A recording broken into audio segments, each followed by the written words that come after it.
Hey, in 10 minutes, we're going to be joined by natural health coach Shelly Pagitt, as we do here on The Question, a Blog Talk Radio conversation with me, Doug Pagitt, your host. Today is Tuesday, June 30th, and we're broadcasting from Tulsa, Oklahoma, which, interestingly, Oscar, I'd say I haven't noticed that strong Oklahoma accent. Have you? No, I haven't noticed. I'm a little surprised. It's little, but not much. Yeah. I feel like maybe I over-mock the Oklahoma accent. How often are you specifically mocking the Oklahoman accent? Well, when I meet people from Oklahoma. you get a little twang, don't you? Oh, I feel like I get a little twangy. Here's a news story that I found interesting, and maybe some of the rest of you will too. An orangutan makes a run for it at an Australian zoo. Now, what's even more interesting to me than the fact that the orangutan broke his way out of prison, and in the zoo, the 137-pound orangutan short-circuited an electrical fence and hopped a wall surrounding his enclosure. He built like his own way out, climbed up, sat on the top of the fence for 30 minutes, and then decided to come back in. Just like Xiong. I'm telling you, it's the same thing. There was nobody there to push the little 137-pound orangutan. But apparently this orangutan is so smart that he or she, I'm not sure, is plotting her way out of this enclosure all the time, and they're always having to work to keep up on this orangutan. Amazing. They need Amazing. to just let her go. We need Xiong to just push like her. like Get that, out of there. Like that orangutan shows more initiative than the teenagers in my house. Yeah. Most teenagers. But the thing that struck me most about this headline is how you spell the word orangutan. I was thinking the same thing.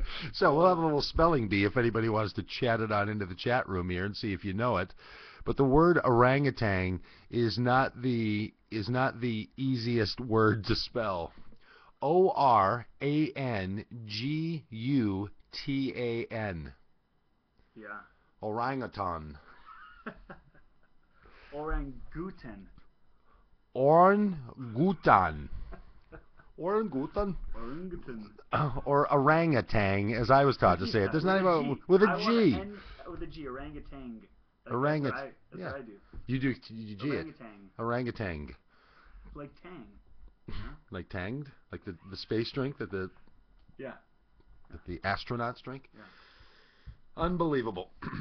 An orangutan makes a run for it at the zoo. Oh, some of the stories, they just are enough. Hey, we're always reporting here on The Question, a Blog Talk Radio conversation with me, Doug Pagitt, your host, on Tuesdays in the summer and weekdays during the school year. You might know that I'm always bringing up the fact that people rob banks at a disproportionate rate.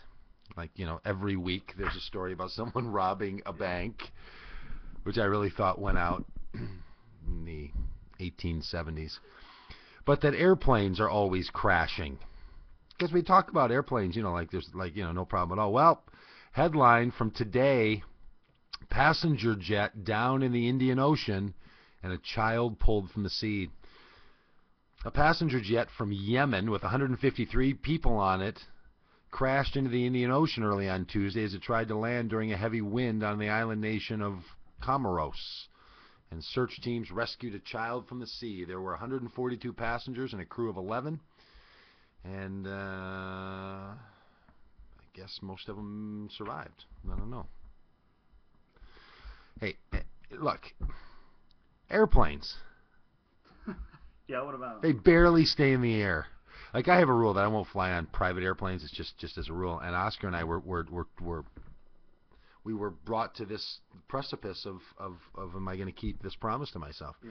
We were in Colorado, and a fella said we had a flat tire, and a fella named Patrick suggested that we could fly in his airplane, that he could load up his stuff to get us from Durango to Denver. 1 hour. He said, I can get you there in an hour. I can put all your stuff in. Boom, you're there. Like, it's like a 5 or 6 hour drive or whatever we had. And boom, we'll have you there in an hour.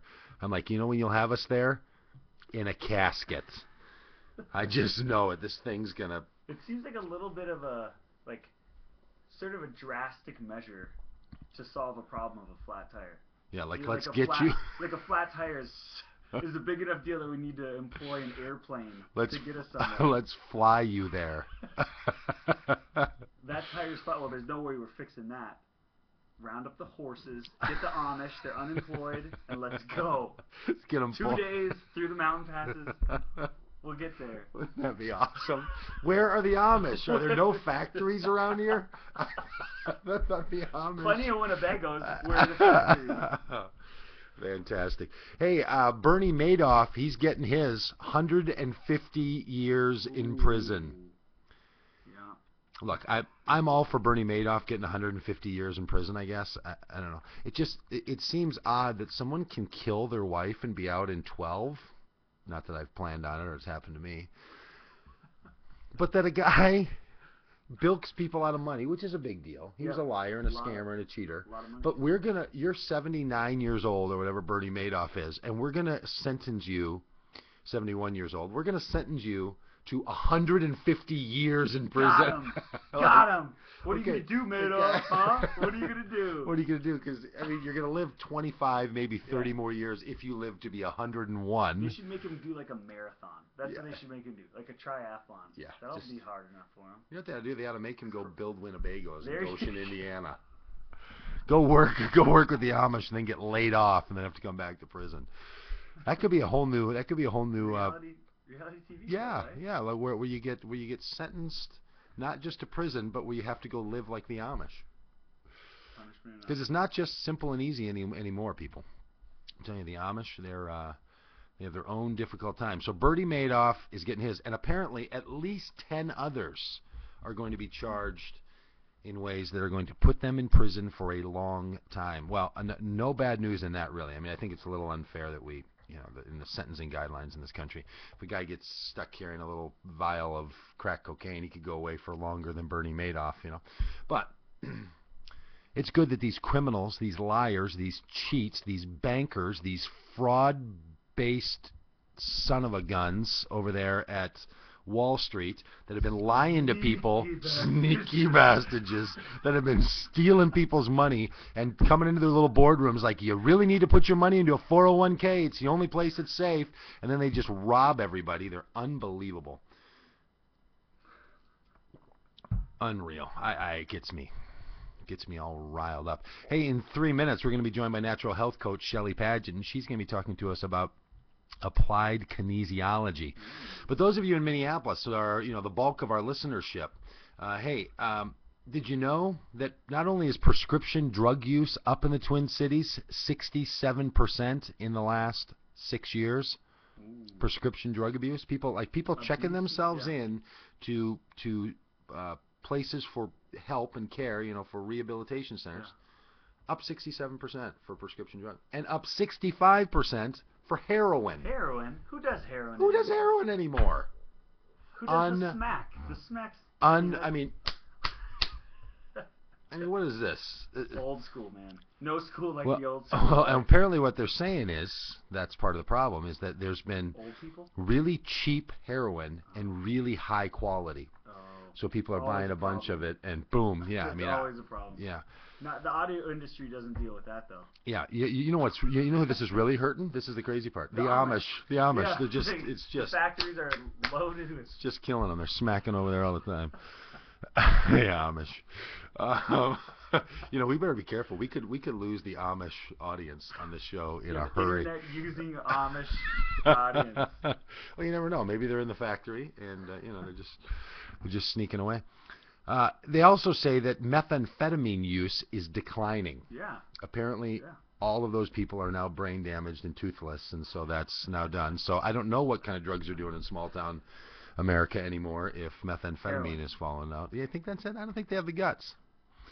I think the meth guys don't have the guts to do. I mean, not that I think that it's gutsy to be a heroin addict. I just think it's a whole lot.